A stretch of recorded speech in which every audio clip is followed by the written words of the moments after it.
Hey guys, and welcome to your daily mobility flow. We got hamstring edition 2.0. My hamstrings are crazy tight right now. Like crazy tight right now because I've done RDLs for days. So I'm gonna mobilize my hamstrings and I'm gonna show you exactly how I'm gonna do it to try to get my hamstrings back to normal or back to flexible. So the first thing you'll need is a PVC pipe or a foam roller. Foam is fine. I find that PVC, especially PVC pipe, especially for your hamstrings, is a much better option. Your hamstrings don't tend to hurt very bad when you foam roll compared to something like your IT band or your lats or even your quads. And the depth from the hardness of the PVC pipe is much better. But either way is fine. You can do PVC or foam, totally your call. We're gonna start by rolling your hamstrings out. So I got the middle of my hamstring right on the outside edge of the PVC pipe. So I got more on this side and it kind of ends right in between my legs. And I'm gonna roll the inside of my foot down to the ground and just start with some slow passes to hit that entire length of the inside of the hamstring. So inside and up. Nice and slow. We're trying to create pressure waves that kind of radiate through the leg. You want this to be a little bit uncomfortable, but not painful. You should have to like make an effort to relax into it. Like it should be that aggressive in a way, but you don't want to have to force yourself into it. You want to relax that leg and slide. Turn this quad on. You should be a little bit firm here. That's going to inhibit your hamstrings because the quads are opposing muscle group to the hamstrings. So turning the quads on will allow the hamstrings to relax a little bit. Now I'm going to turn my toe up to the ceiling and start rolling the middle of the hamstring. This might be a little bit less tender than the inside. It's pretty normal for that kind of meat on the inside to not be the meat of your hamstrings. The bulk of your hamstrings might be a better word, to not be as tender. Then we're going to go to the outside and we're going to slide. So I'm turning the outside of my foot down towards the ground and gliding back and forth. This might get a little bit more tender than the middle. If you start to roll even further, you'll get into your IT band and that'll be aggressive. That'll hurt. Okay, let's change sides. I'm going to stay in my same position so you can see it from the other side. Slid my PVC pipe over. I got inside arch down towards the ground. And I'm just going to roll back and forth. This takes some practice, honestly. It takes some practice to get used to this. Kind of pivoting back and forth, balancing on your arms and your single leg. But if you can get used to it, this is by far one of the best things you can do for your body. Is foam roll, self myofascial, oh that was a tender spot, release. Okay, we're gonna turn toe up. Get the meat in the middle. Your hamstrings are actually four muscles made up of four muscle groups. Things like biceps. Your biceps are two muscles. Your triceps are three. Hence bi and tri. Your hamstrings are four. Just like your quads. And you actually have a bicep in your hamstring, not just in your arm. Because they pretty much do the exact same thing. Your hamstrings are like the biceps of the lower body. They flex the knee and they resist knee extension. Let's get the outside of the hamstring. So roll that foot over. Oh yeah. So they resist extension, they create flexion, just like your bicep creates flexion, resists extension.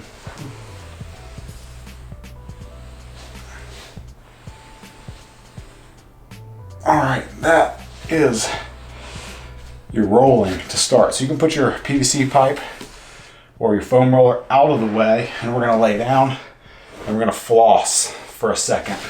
So I'm gonna pull my knee towards my chest with my hands. Okay, I got my fingers interlaced behind my thigh, and I'm gonna floss that knee straight, and that's gonna pull my hands away from me, and I'm gonna get tension in my hamstring, keep the ankle relaxed, and we're just gonna work this back and forth, and floss out your hamstrings.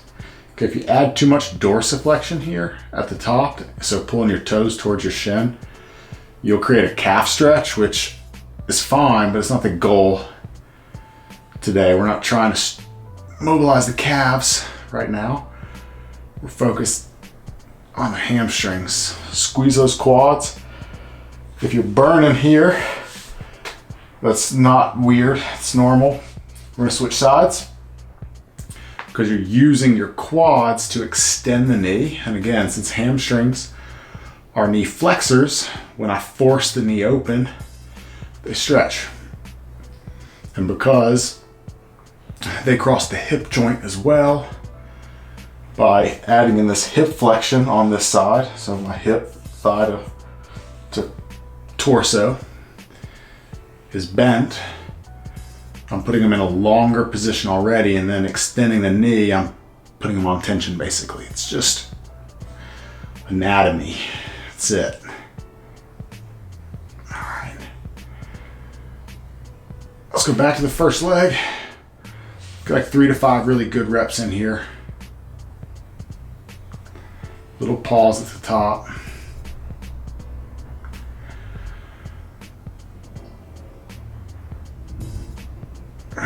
One more in. All right, change sides. Did 4 on that side, so do 4 on this side.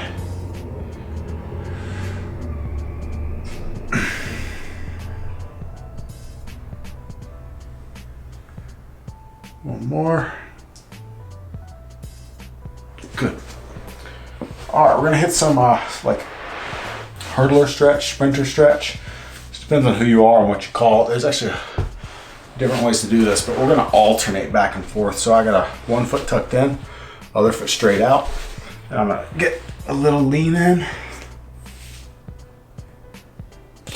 And then I'm gonna, with my arms, pick up that knee and trade. So I'm extending my bent leg without assistance, but I'm adding my hands to the straight leg to pull it in. Because basically we want to stretch out that hamstring, and when it's in that long position, when you stretch a muscle enough, you essentially turn it off. You pull it to the point where it's like, all right, we give up, bro. You know, we surrender, we will relax, okay? You know, there's a healthy relationship between tension and performance. And that's the important part, which is why you don't want to do long mobility sessions right before you try to perform. Because relaxation is not excitement. And if you want a muscle to really perform for you, you need it to be excitable. You know, you need your nervous system to fire it very quickly. And it creates force at a rapid rate. That's performance. You might be feeling this more in your back than in your hamstring. If that's the case, it just means your back is right now the limiting factor for you. It also probably means you mobilize your hamstrings in those first 2 movements enough.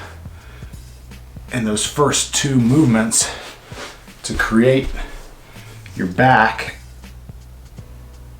I don't even know what I'm saying.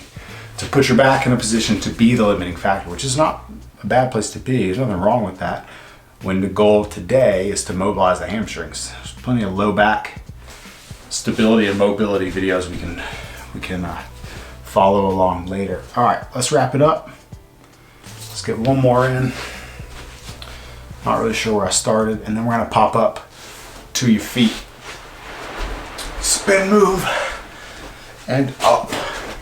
I really like a double width, but that's just because it works for me, like a double. So I got shoulder width here and then shoulder width here. So I got double shoulder width right now. That is the position for me personally that I find the best hamstring tension. So you should play around with a little bit more narrow stance or a little bit wider stance and see what you can find. But for me, double shoulder width puts me in a position to get the most hamstring. I don't end up getting into my low back as much, and I don't end up getting into my groin as much. Too wide and it's more groin, too narrow and it's more low back. So play around with your widths today and find a place that really you feel like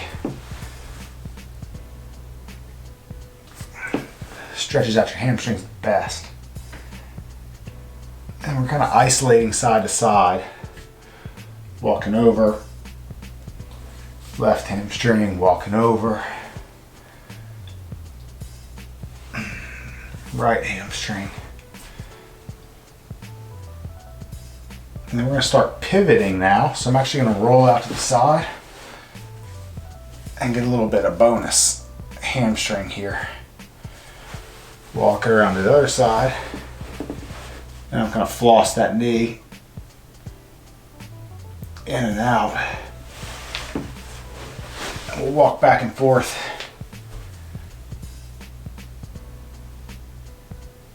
Let's do 4 per side. So this will be side 2, rep 2.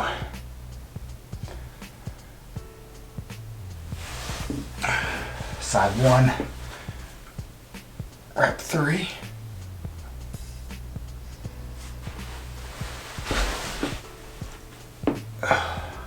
Now we're mobility flowing, you know?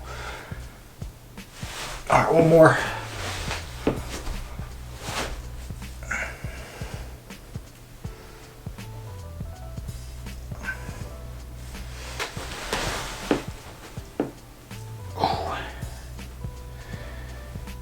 And that